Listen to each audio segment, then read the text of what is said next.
a 200 ans en France, on a tourné le dos à la religion. Et c'était sans doute nécessaire à l'époque de se libérer de l'emprise que les religieux avaient sur notre vie, sur la vie de chacun.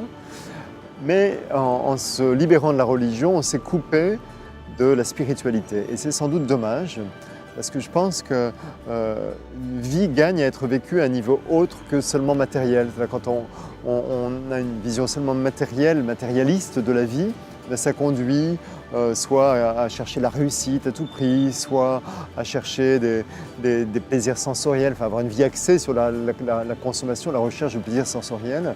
Et dans ces cas-là, on se rend compte assez vite qu'une telle existence est finalement assez vide, elle ne nourrit pas.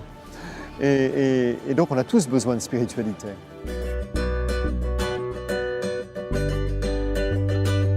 Vous voyez, quand moi je me formais autrefois à la psychologie, je me suis intéressé à différents courants de pensée. Alors j'ai vu des gens qui étaient dans un courant de pensée, et pour eux c'était la vérité, il n'y avait rien d'autre. Et moi je trouvais que c'était très enrichissant d'aller comprendre l'être humain, en l'occurrence, et le fonctionnement de la psyché humaine à travers différents courants de pensée. Sur le plan de la philosophie, ça ne viendrait à l'idée de personne de ne adhérer au principe que d'un seul philosophe et de ne pas s'intéresser aux autres. Eh bien je pense que sur le plan spirituel, moi, ça m'a beaucoup enrichi de creuser, de découvrir des spiritualités autres que la seule spiritualité chrétienne dont je suis issu pour des raisons familiales.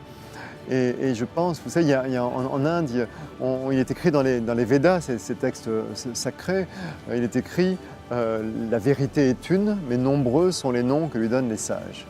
J'aime beaucoup cette phrase et c'est ma vision de la spiritualité. Et je pense que le fait de s'intéresser à différents courants spirituels permet de mieux comprendre l'essence même de chaque spiritualité et l'essence même de chaque religion.